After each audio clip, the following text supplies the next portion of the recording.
Ya, selamat malam. Assalamualaikum warahmatullahi wabarakatuh. Sebelumnya, eh, mohon maaf, suatu lupa. Ini untuk malam ini terlambat dari yang saya jadwalkan pukul 20 ya. Ini sekarang pukul 20.37. Mohon maaf karena tadi harusnya sudah tutup praktek pukul 20, ternyata masih ada tambahan pasien lagi ya. Ini suka dukanya menjadi seorang klinisi ya. Kadang kita mau taat administratif tapi sisi kemanusiaannya kadang tidak memungkinkan ya. Ini langsung ada yang minta request di live video ini, salah pencet atau bagaimana? Atas nama Ciko Momi ya. Ini ada Noilingga 19 dan Ciko Momi ya. Selamat datang. Mungkin bisa tulis di kolom komentar dulu apa benar ini mau join chat, mau berbagi pengalaman, boleh kalau ada teman-teman ya. Untuk malam ini sesuai judul, sesuai tema malam ini tentang bagaimana merintis bisnis mulai dari modal nol ya hingga yang modal maksimal. Ini materinya belum selesai saya bikin. Tadi rencana mau bikin sambil ambil di sela-sela jadwal praktek, ternyata praktek hari ini full sekali pasiennya, mulai dari jam 4 sore sampai jam 8 malam, malah sampai 8 lebih tadi ya. Nggak berhenti cuma buat sholat, lanjut lagi. Nah, mungkin ya sekilas ya, karena ini materi pembuka aja. Nanti materi lengkapnya akan saya adakan via Zoom webinar, karena bisa jadi ada beberapa hal yang sensitif sehingga tidak bisa saya share via Instagram live. Jadi mungkin nanti close circle ke teman-teman sejawat rupa yang sesama nakes, sehingga harapannya bisa lebih aman lah untuk berbicara hal-hal yang mungkin meskipun bukan suatu yang ilegal, tapi kadang beberapa non medis agak sensitif gitu. Oke, kita mulai aja. Jadi merintis bisnis mulai dari modal nol hingga maksimal ya. Kita mulai dulu dari modal nol ya. Tapi yang harus saya jelaskan di sini bahwa definisi modal nol di sini ini maksudnya 0 rupiah ya. Kalau modal nol sama sekali nol ya nggak mungkin ya. Kita punya dibekali tubuh, dibekali pikiran, dibekali kemampuan untuk bernapas, itu kan juga modal sebenarnya. Jadi kalau modal murni nol ya tidak ya. Yang dimaksud ini adalah 0 rupiah. Nah, pernah saya jelaskan juga sebelumnya di IG sebelumnya terkait macam-macam modal.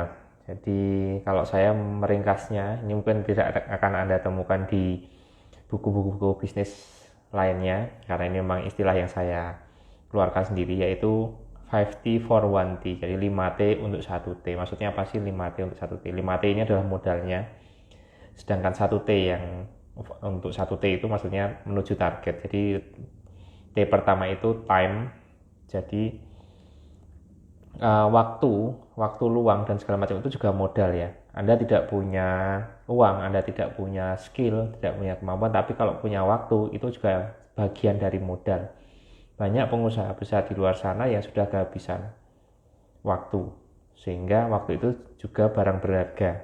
Anda bisa menukar waktu ini menjadi yang lain, menjadi modal yang lain. Misal modal uang menjadi modal skill, artinya Anda menghabiskan waktu untuk berlatih, untuk ya segala macam, hingga skill Anda bertambah, itu juga modal ya. Jadi time, T pertama adalah time, itu adalah salah satu modal. Dan banyak istilah, seringkali kita mendengar ada ungkapan kita tidak bisa membeli waktu.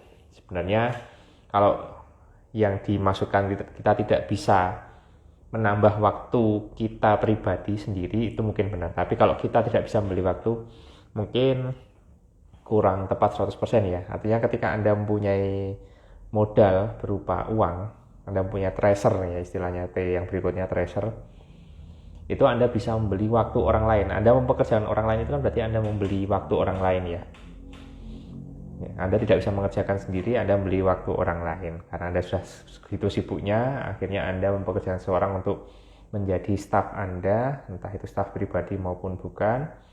Itu berarti secara langsung Anda telah membeli waktu orang lain karena keterbatasan waktu kita sendiri, ya, waktu pribadi. T yang kedua adalah treasure. Tadi udah kita singgung, itu adalah harta ya, modal yang bisa dalam bentuk uang, aset dan segala macam, treasure.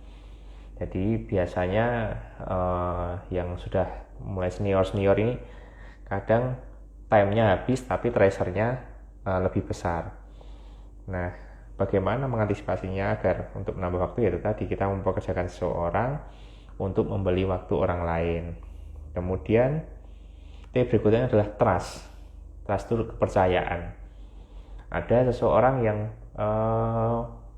mungkin dia kiai besar nih, mungkin tidak punya harta yang terlalu besar, dia punya hartanya buat untuk pesantren, sedekahkan dan sebagainya, tapi dia dihormati oleh baik pejabat-pejabat di daerah tersebut.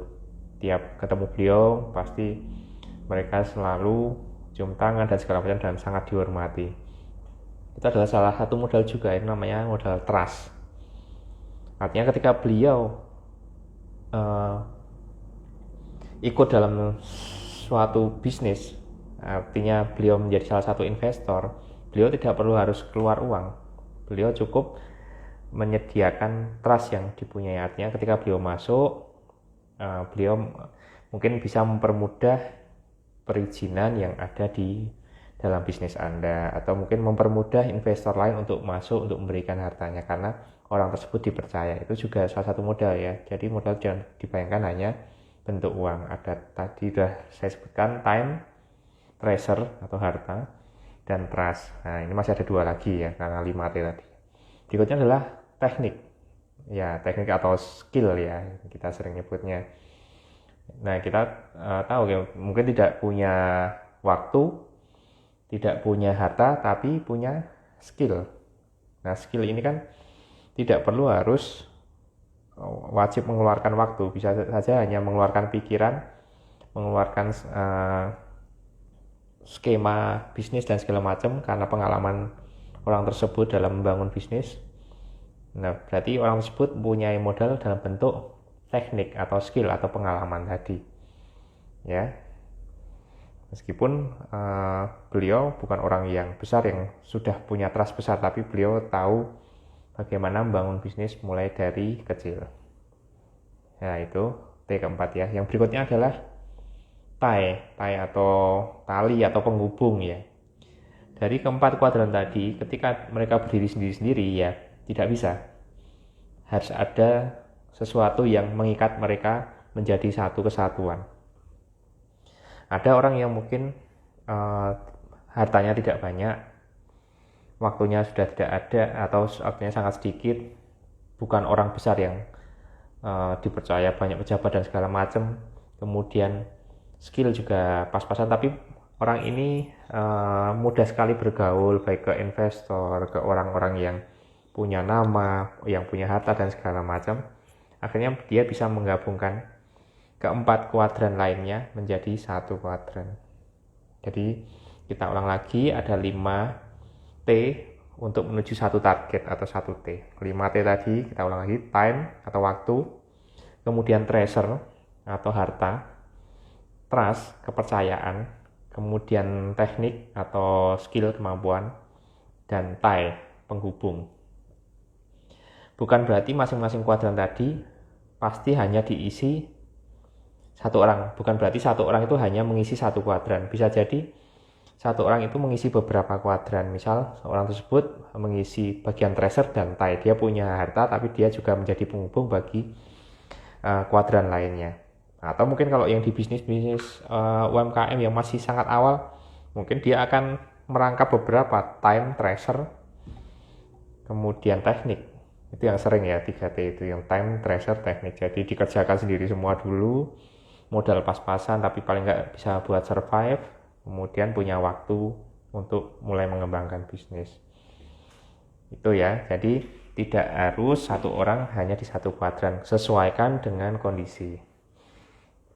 Nah sekarang kita beranjak nih, tadi sudah ya 5T untuk 1T, targetnya apa, kita mau bikin bisnis apa, kita mau goalnya itu apa yang diharapkan dari bisnis tersebut, apakah dalam bentuk aset, dalam bentuk follower, engagement, atau segala macam. Harus disesuaikan, jangan disamaratakan dan tidak perlu dibanding-bandingkan dengan bisnis lain yang ada di sana, karena masing-masing bisnis punya keunikan, punya target sendiri. Kita tidak perlu bersaing dengan bisnis atau orang lain. Yang penting kita bersaing dengan diri kita di hari sebelumnya. Ya, kita tidak ada kewajiban kita berlomba dengan bisnis orang lain, tapi paling tidak kita lebih baik dari kita sebelumnya. Gitu ya. Kita beranjak ke bisnis yang modal 0 rupiah. Nah, bisnis modal 0 rupiah ini mungkin juga perlu kita bagi dulu, karena di Dopa ini kita ada 2 segmen besar, yaitu yang masih mahasiswa di bidang kesehatan, dan juga yang sudah masuk ke profesi gitu. Nah yang masih mahasiswa itu beberapa bisnis yang mungkin bermodalkan 0 rupiah, seperti kemarin sudah sempat kita singgung juga, ada reseller alkos dan segala macam. Kemudian jasa. Nah jasa ini mungkin kemarin belum sempat saya singgung juga ya.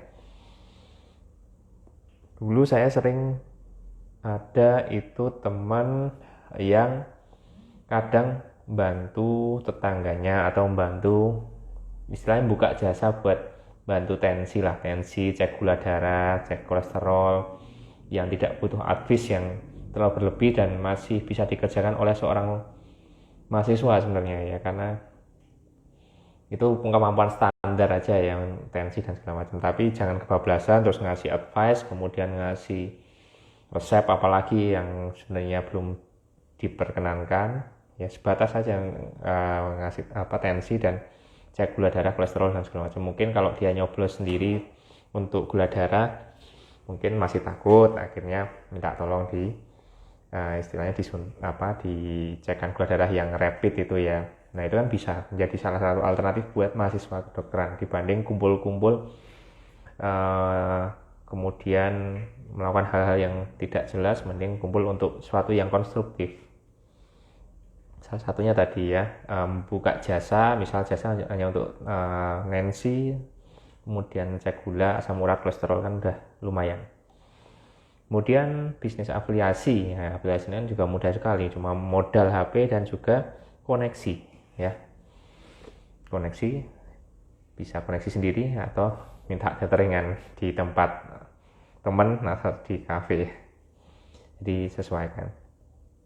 Nah, afiliasi termasuk salah satunya adalah afiliasi dari Dopa.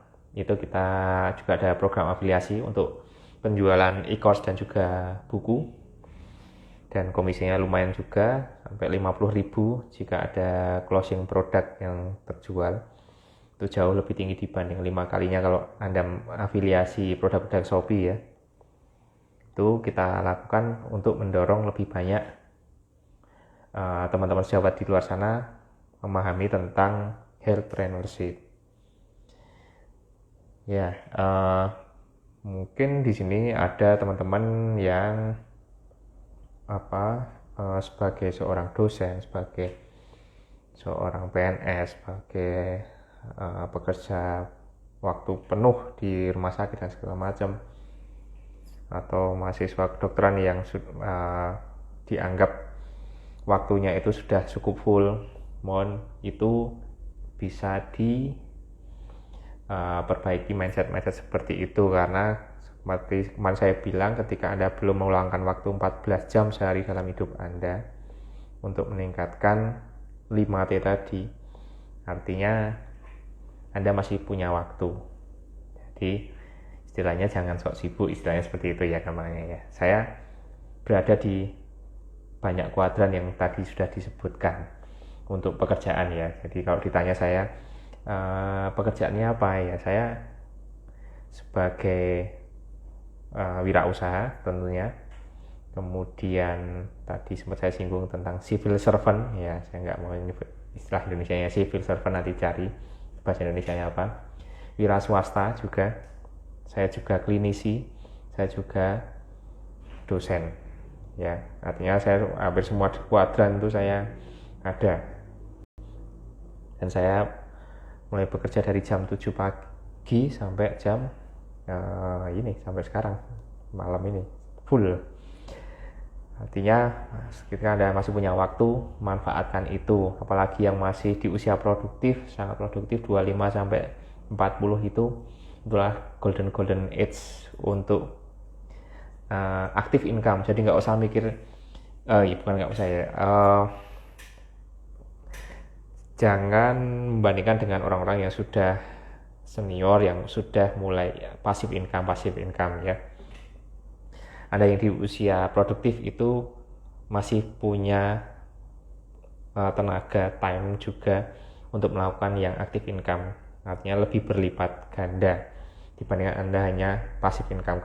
Tapi ketika Anda sudah memasuki usia-usia yang harusnya mulai berpikir passive income, ya Anda mulai mengalokasikan lebih banyak untuk passive income. Karena kalau Anda masih baru seumur bawang langsung bilang tentang passive income, ya dapatnya nggak seberapa ya. Anda katakanlah sekarang punya modal 50 juta terus pengennya passive income, ya cuma katakanlah dapat 10%, ya berapa sebulan, apakah mencukupi ya, misal 5% sampai 10%. Tapi kalau saham itu sekitar 20% per tahun, artinya ya cuma berapa itu kalau per tahun aja segitu. Ya setelah Anda masih punya tenaga di golden age, ya manfaatkan semaksimal mungkin untuk active income-nya dulu. Nanti seiring berjalan di atas 40 tahun mulailah yang passive income. Startnya mungkin lebih terlambat, tapi langkahnya lebih lebar ya.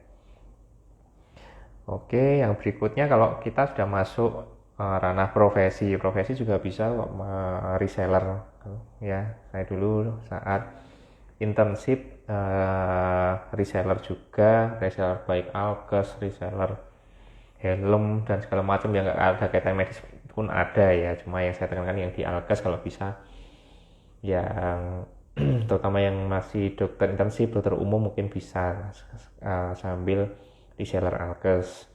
Itu yang masih modal nol ya, saya ini masih cerita yang modal nol.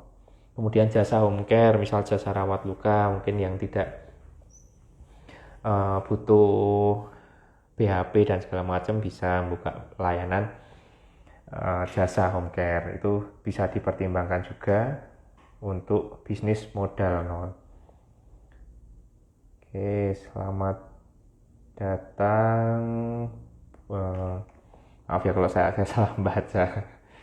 Ya, Bucos RG, kemudian Bentami.s, kemudian Fan48.co, dan Johaneka 123. Ini kok ya nama susah-susah semua ya. Ini bukan bot kan ya, ini akun asli kan ya. Namanya susah semua. Oke, itu salah satu tadi. Kalau nanti mau lihat yang lebih detail ya, ikut ke webinar yang memang khusus ya, webinar khusus yang mau kita adakan. Tanggalnya masih menyusul karena menunggu peserta, surprise lah pokoknya ya. Menunggu peserta, di samping juga menunggu materi saya siap juga. Intinya ya kalau mau ikut silahkan. Kami tahu bahwa populasi entrepreneur itu di bawah 10% untuk populasi umum ya. Artinya mungkin di dunia medis pun juga seperti itu ya, di bawah 10%. Artinya kami tidak menggarap pasar yang berjumlah banyak, tapi pasar yang punya nilai yang tinggi. Artinya kalau Anda masuk ke jajaran di bawah 10% tadi, ya beruntunglah Anda ya. Kalau yang belum, silakan. Kalau mau belajar, barangkali memang jalan Anda di healthpreneurship itu. Banyak contohnya ya, banyak jenis healthpreneurship yang bisa Anda pelajari. Kemudian, nah ini sebenarnya materi berikutnya belum saya siapkan. Karena tadi saya bilang pasiennya full sekali untuk hari ini.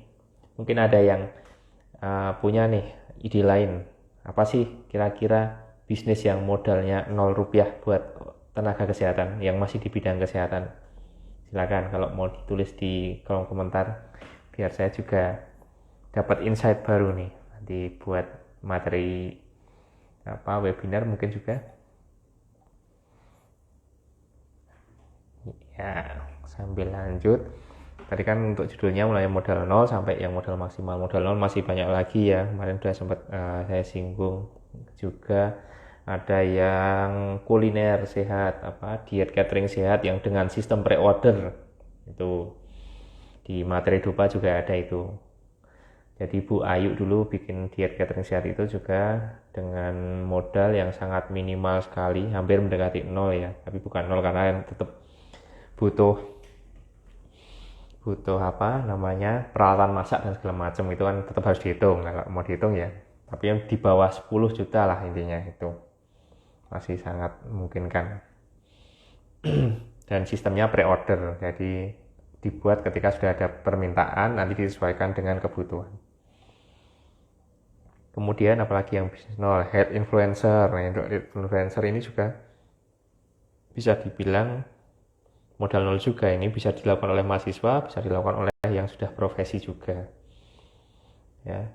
Health influencer ini, nah ini ini nantinya adalah lebih untuk mendapatkan modal berupa trust, ya, bukan yang tracer. Artinya yang dikejar adalah trust, atau mungkin kita seringnya menggunakan istilah personal branding ya. Nah, si health influencer ini juga harus tahu goalnya, targetnya adalah membangun personal branding, bukan mendapat endorsement, kemudian apalagi ya, mendapat atau untuk jual produk. Karena banyak beberapa yang personal brandingnya udah terbangun dengan baik, tapi ketika menjual produk yang sifatnya offline tetap aja kurang laku ya. Mungkin ada ya nanti dilihat ketika dia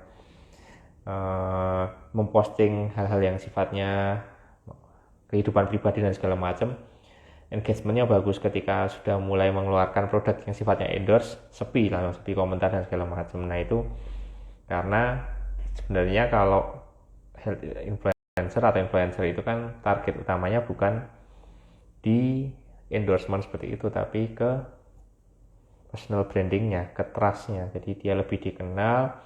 Akhirnya ke depan ketika dia harus membutuhkan investor atau segala macam, atau membutuhkan partner bisnis segala macam, dia lebih mudah. Tuh. Apalagi ya, ini sudah jam 9 malam ya sebenarnya. Tadi saya mulainya juga telat ya. Kemudian yang modal sedang ya, tadi modal 0 sudah, sekarang modal sedang. Nah, ini karena saya belum menyiapkan materinya yang khusus ya, saya cerita pengalaman aja ya. Jadi saya sendiri sekarang saya dokter THT ya. Dulu sebelum menjadi dokter THT saya kan mendirikan klinik vaksinasi. Nah, ini juga yang ingin saya tekankan bagi teman-teman dokter umum yang mau ambil lanjutan sekolah spesialis, bukan berarti Anda terus jangan bisnis lah, nanti malah nggak fokus untuk lanjut sekolah. Itu justru keliruannya menurut saya di situ. Artinya nantinya bisnis ini bisa untuk mendukung kegiatan Anda selama residensi. Jadi saya sebelum melanjut sekolah ke THT itu saya sudah bisnis 2 tahun sebelumnya, mendirikan klinik vaksin, dan alhamdulillah setelah saya udah masuk ke pendidikan spesialis, saya tetap bisa mengurus klinik vaksin saya, dan ini menjadi sumber pendapatan saya tanpa saya harus menjadi vaksinator atau menjadi dokter aktif. Saya hanya sebagai pemilik. Artinya sistemnya sudah mulai berjalan bisa saya lepas tanpa harus saya aktif menjadi dokter utama di sana, dan itu menjadi sumber income, dan itu juga untuk menghidupi keluarga, juga menghidupi staf, karyawan, dan segala macam, tanpa harus saya menggantungkan diri ke orang tua untuk biaya selama pendidikan. Bahkan saya juga mampu untuk membayar pendidikan sendiri juga dengan adanya klinik tersebut.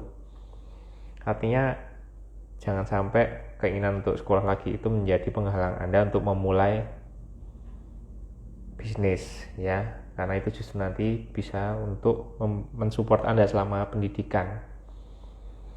Banyak teman saya yang selama pendidikan menggantungkan diri ke orang tua, menggantungkan diri ke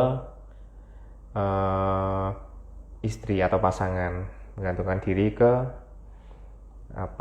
misal LPDP ada uang tambahan ya untuk biaya hidup yang besarnya nggak seberapa, jauh lah kalau Anda punya bisnis sendiri sebelumnya.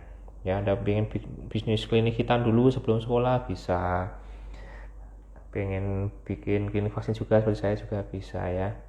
Nah, nanti setelah selesai bikin baru lagi ya, seperti saya setelah selesai pendidikan bikin klinik baru lagi berkonsep THT sesuai dengan bidang saya sekarang. Ya, klinik vaksin masih ya, dan masih terus berkembang alhamdulillah, dan sampai kadang saya harus menolak ketika harus ada permintaan pembukaan cabang atau corner baru.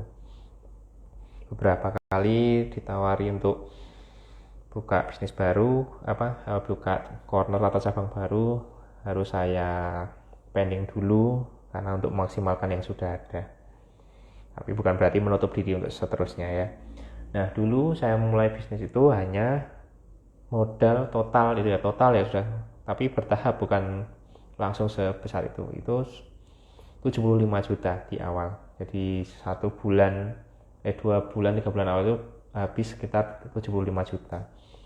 Waktu itu saya hanya dimodali dari luar 25 juta. Sisanya dari mana? Sisanya ada tabungan saat ya acara nikahan itu yang ada kadang dikasih, dan beberapa juga harus menjual beberapa aset pribadi ya, misal ada logam mulia, ada saham.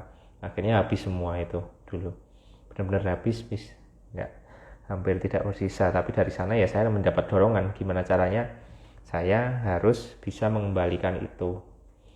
Artinya kalau saya terlalu berlimpah harta, justru mungkin klinik vaksin saya juga nggak akan sebesar sekarang. Mungkin bisa jadi saya malah terlalu terlena untuk menikmati harta daripada untuk membangun bisnis. Alhamdulillah memang karena ya pasti ada maksud ada rahasia Tuhan di balik setiap kondisi ya. Tinggal Anda bagaimana mengantisipasi atau menerimanya. Ya, jadi kalau mau yaitu modal 75 juta itu sudah bisa bikin klinik vaksin waktu itu, dan itu udah ya sangat-sangat lumayan lah ya, maksudnya masih kecil-kecilan banget sih, tapi paling nggak bisa untuk mulai. Itu benar-benar hampir mulainya dari nol, bukan melanjutkan bisnis yang sudah ada itu ya. Dan yaitu 75 juta plus dikasih pinjaman kayak kamar kos. Kemudian saya bangun klinik, sebenarnya gudang ya sebenarnya, kayak itu seperti gudang tapi diperkenankan untuk dipakai kalau mau jadikan klinik. Akhirnya ya kerja bakti dan segala macam, bersihkan gudang, dibikin klinik, meskipun nggak layak untuk menjadi sebuah klinik, tapi ya tetap namanya sudah kepepet ya, waktu itu sudah kepepet, gimana caranya jadi klinik. Bahkan dari pihak PU, Dinkes dan segala macam itu dari pihak pertahanan dan Dinkes itu bilang tidak layak untuk jadi klinik, ya tetap maju aja ya. Udah kepepet, mau gimana lagi, mundur udah nggak bisa ya, apalagi sudah banyak pasiennya dan segala macam waktu itu ya, terus maju terus. di awal ya pasti sepi ya, kadang seminggu pasien cuma satu, bisa dibayangkan pasien seminggu cuma satu, kemudian kadang sebulan ya cuma berapa, kadang udah terpikir untuk mau ganti segmen bisnis tapi ternyata sama aja nggak lakunya ya, ngirim proposal ke sekolah buat cek kesehatan di UKS gitu juga nggak ada yang goal, akhirnya balik lagi ke vaksin pun akhirnya memanfaatkan koneksi-koneksi dari bawah ya, bukan koneksi dari atas ya, saya nggak punya kenalan-kenalan orang besar, akhirnya koneksi-koneksi dari bawah, mahasiswa yang pengen vaksin, nah kita fasilitasi, akhirnya dapat modal sedikit demi sedikit dari vaksin-vaksin massal seperti itu. Ya itu kalau yang terpikir untuk bisnis modal sedang. Tadi modal nol sudah, modal kecil mungkin yang catering tadi, modal sedang ya klinik vaksin ini terhitung modal sedang. Kemudian yang modal sedang lainnya itu apotek ya, apotek itu juga mirip dengan klinik vaksin, modal sedang juga, tergantung tinggal bangunan yang akan digunakan, apakah bangunan sewa atau bangunan dipinjamkan atau beli sendiri, yang entah itu secara cash atau kredit, itu nanti yang jadi perhitungan. Saya klinik vaksin dulu dikasih pinjam ya, saya harus jujur bahwa itu dikasih pinjam mertua, dan itu pun bukan bentuk bangunan yang seperti bangunan rumah, bukan, yaitu gudang yang saya bersihkan dan segala macam. Kalau untuk yang klinik THT ini saya masih sewa ya. Sebenarnya kalaupun saya mengajukan kredit ya pasti cair-cair aja ya dengan status saya, hanya saja saya masih menghindari itu, apalagi untuk tempat usaha pribadi yang utama saya. Artinya kecuali nanti yang untuk investasi dan segala macam itu mungkin lain lagi, tapi kalau untuk yang tempat usaha saya pribadi sebisa mungkin saya menghindari hutang bank. Dan ya alhamdulillah sejak bulan-bulan awal sudah cukup ramai ya, atas izin Allah juga dan pengalaman dari bisnis sebelumnya, sehingga saya udah punya strategi-strategi yang bisa saya lakukan. Artinya saya sudah terbiasa gagal di bisnis-bisnis sebelumnya, saya akhirnya menemukan pola-pola yang lebih mudah untuk dikerjakan dan lebih cepat untuk balik modal, karena saya sewa, sehingga bagaimana caranya agar biaya sewa tetap bisa terpenuhi. Dengan sewa di sini ya kisaran 100-an ya per tahun kalau di klinik THT saya itu, dan itu pakai timbangan jadi bisnis modal sedang. Yang berikutnya bisnis modal besar, kemarin kalau sudah ada yang pernah ikut e-course-nya Mas Asep yang di rehab sport, rehabilitasi sport, klinik rehab untuk sport medicine, itu untuk peralatan di awal mungkin terasa besar modalnya, tapi yang berikutnya akan jauh lebih murah karena alat-alat monitor dan segala macam itu sekitar 1,1 M kalau nggak salah, itu di luar biaya gedung ya. Nah itu kalau ada yang mempertimbangkan untuk bisnis di rehab sport itu mungkin bisa, tapi kan mungkin tidak harus langsung semua fasilitas lengkap kan, enggak, nanti kan bisa bootstrap itu bertahap. Jadi peralatan apa yang paling pertama dulu itu dilengkapi sambil melihat respon pasar, sambil melakukan personal brand awareness. Nanti ketika orang udah mulai tahu ya mulai dilengkapi, sehingga mungkin nanti total habis sekitar segitu. Ya itu gambarannya ya. Ini saya dada dulu ya. Ini bisa dada. Oke.